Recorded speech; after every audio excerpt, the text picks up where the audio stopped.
Another issue that we've been aware of and we're working on is the fact that poor and minority communities are suffering most. The numbers in this state are not nearly as bad as the disparity in many other states, but any disparity is bad, and that's what we have been focusing on here. We did surveys and data that show if you look at the 21 zip codes with the highest number of hospitalizations for COVID, 20 of those 21 have greater than average African American or Latino populations. 20 of 21 of those zip codes.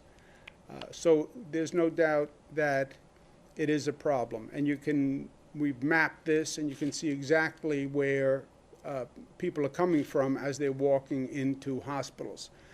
Part of the new system that we've implemented through this is hospitals report nightly how many cases they have, where they come from, and we can now literally map the number of people and where they're coming from throughout the state. And then when you look into that information, especially in Brooklyn and the Bronx, it's clear that the communities are heavier minority population and heavier low-income population. And when you compare that with the overall city rate, it makes the same point.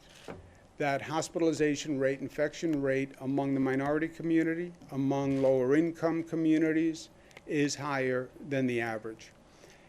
Unfortunately, in a cruel irony, this is often the case. When you look at disasters, emergencies, I don't care if they're hurricanes, floods, whatever they are, cruel irony is the poorest people pay the highest price. I've seen this across the country when I was at HUD. You're there to take care of a flood or a storm. It's the poorer communities that get wiped out first, right?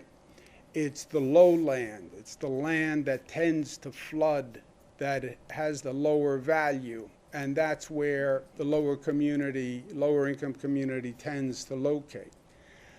So we understand why, we understand the health disparities, we understand comorbidities, but we also understand it's just not right. It is just not right. And we have to address it. We saw the same thing in Hurricane Katrina. Those people who were on rooftops were not the wealthy white part of the community.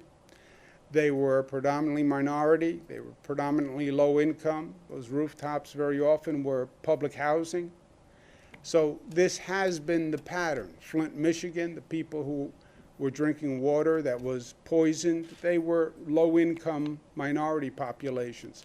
If you even go back to 1927, the Great Mississippi Flood, where does the Mississippi flood? It floods the lowlands. It floods lower-income communities. We get it, but we have to break the cycle. New York, we're going right at finding the reasons for the disparity and resolving them. We are doing more testing in low-income communities and communities of color. We're doing testing in public housing aggressively, excuse me, partnering with Ready Responders, which is a group which is doing great work. We've delivered PPE equipment, masks, over 1 million, hand sanitizer, et cetera, to public housing. And today we're launching a new initiative, again, to address exactly this, which is to expand access to testing in low-income communities and communities of color.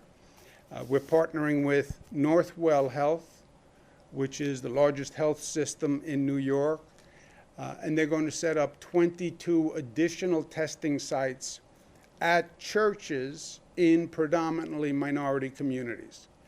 This is a different kind of partnership.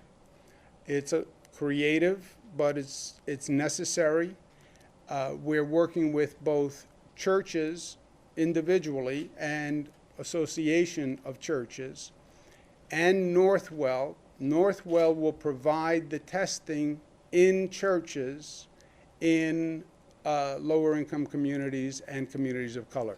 The churches will help us outreach to the community, to get people to come in and explain why it's important that people come in and get tested. And Northwell will do the testing. We have 24 sites in the New York City area. Some will be opening the week of May 12th. Some will be opening the second week of May 19th. But you see the coverage when we add the network of churches is very broad, again, focused on these communities that we want to reach out to. These 24 new sites will be working with the current network of sites, and we've already located many testing sites in minority communities and low-income communities. But when you put the church-based sites together with the drive-through sites, together with the walk-in testing sites, and our sites at public housing, the coverage will be extensive. So the sites will be there. We now need New Yorkers to go get the tests. And I know, I do this with people all day long. I feel fine, I feel fine. You can feel fine and test positive for COVID. You can. You can be asymptomatic and still have the COVID virus. Well, if I feel fine, what's the difference? Because you can give it to someone else who will not feel fine. And you can give it to a person who's more in a vulnerable community group, older person, a person with an underlying illness, and they could be in serious trouble. So you want to know if you have it, not just for yourself, but so you don't communicate it to anyone else.